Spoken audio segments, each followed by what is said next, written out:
Bien, vamos a ver cómo acceder a ficheros utilizando objetos de tipo file desde Scala. Para ello, me encuentro trabajando en esta carpeta, dentro de la cual, como veis, tengo un fichero que se llama pptxt y otra carpeta que se llama datos. El fichero pptxt, si miro las propiedades del sistema operativo, veo que es un fichero con este nombre, con esta extensión, que se trata de un documento que almacena texto y que además ocupa 16 bytes por su contenido dentro de mi disco duro. Además veo aquí que ese fichero, el fichero pptxt, se encuentra dentro de una carpeta que se llama Scala, la cual a su vez se encuentra dentro de una carpeta que se llama ppg, la cual a su vez se encuentra dentro de una carpeta que se llama home.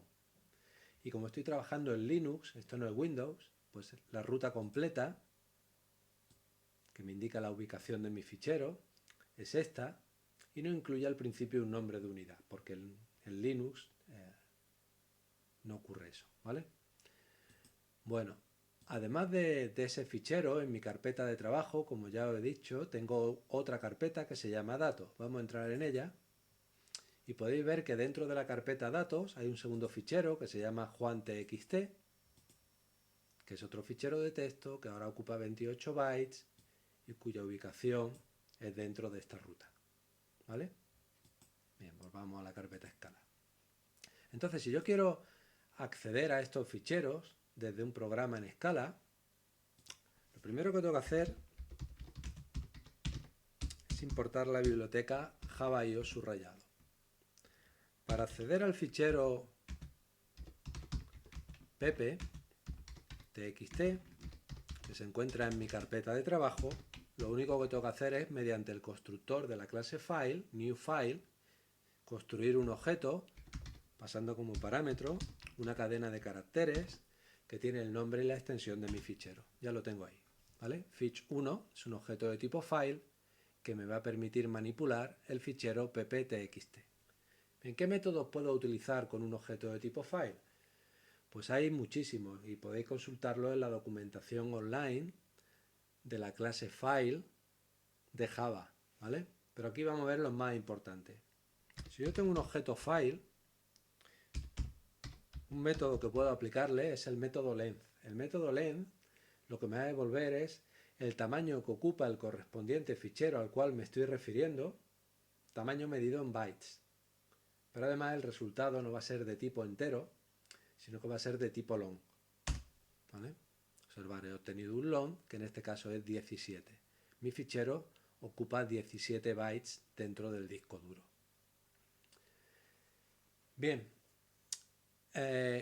otro de los métodos que yo puedo aplicar a un objeto de tipo file es el método exist. Supongamos que creo un segundo objeto de tipo file, que se refiere a un fichero llamado Antonio con extensión txt, y que como no doy la ruta completa, asumimos que está en mi carpeta de trabajo. Sabemos que en mi carpeta de trabajo realmente no existe ese fichero, existe el fichero pptxt, la carpeta datos, pero no existe el fichero antonio.txt. Bien, el método exist me permite precisamente comprobar este tipo de cosas. Si yo pregunto si el fichero 1, que recordad se refería a pptxt, realmente se refiere a un fichero que existe, el resultado es verdadero.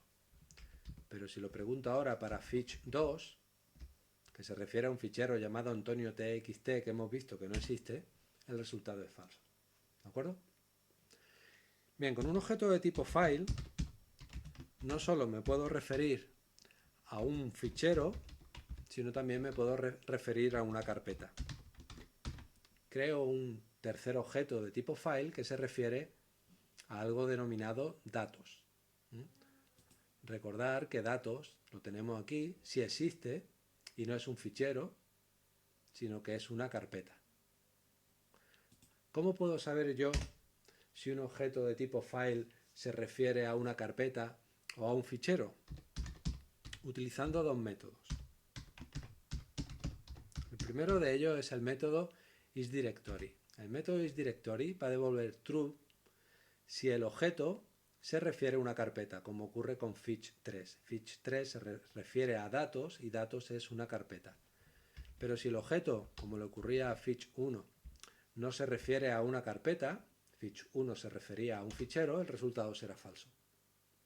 De forma similar, el método isFile devuelve verdadero cuando el objeto se refiere a un fichero, que es el caso de fich1, el resultado es true.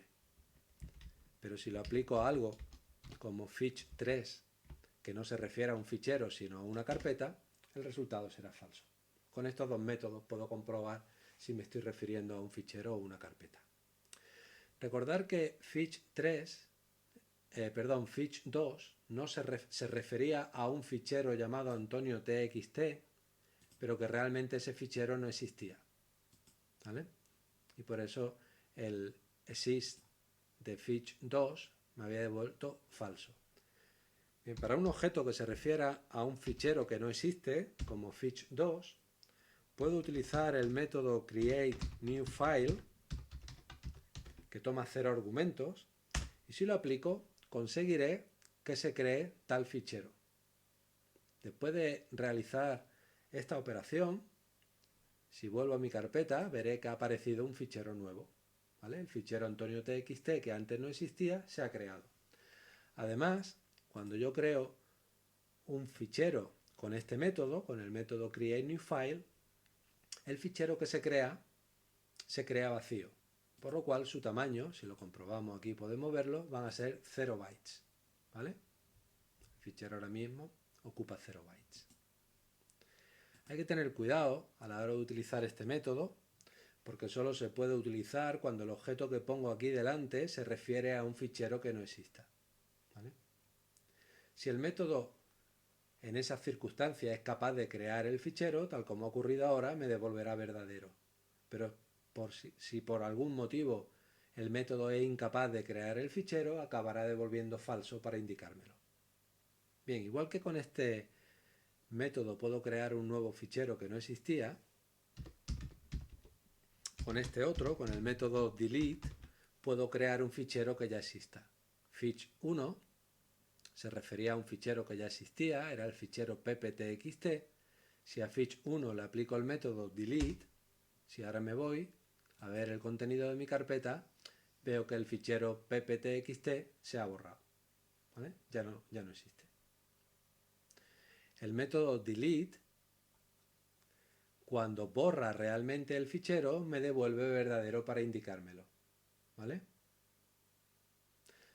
Si el fichero no existiera, no podrá borrarlo y me devolverá como resultado un falso. Bueno, también puedo utilizar para un fichero que exista, como es ahora fich2, porque el fichero AntonioTXT ya existe, el método renameTo, al cual le paso otro fichero, ¿vale? Por ejemplo, pedrotxt. Cuando a un fichero que existe le aplico el método renameTo con parámetro otro fichero, lo que consigo es cambiar el nombre de este fichero. El fichero Antonio va a pasar a llamarse AntonioTXT, va a pasar a llamarse pedrotxt, ¿vale? Lo ejecuto, me devuelve un resultado verdadero para indicarme que realmente se ha podido hacer el renombrado. Si vuelvo al disco duro veo que ya no está el fichero Antonio, sino que está el fichero Pedro. Por último, supongamos que me quisiera referir ahora al fichero Juan.txt, que no se encuentra directamente en mi carpeta de trabajo, sino dentro de la carpeta datos. ¿Cómo lo hago? Pues creo un nuevo objeto, file, pero ahora en el constructor pongo tanto el nombre de la carpeta, barra invertida, como el nombre del fichero y la extensión.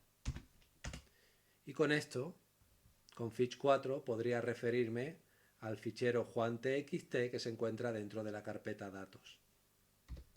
Si yo, por ejemplo, pregunto si ese fichero existe, el resultado es verdadero porque realmente existe. Y si además pregunto qué longitud tiene, me dice que ocupa 28 bytes, que si recordáis, era la misma información que obteníamos cuando lo consultábamos, aquí lo vemos, a través del sistema operativo.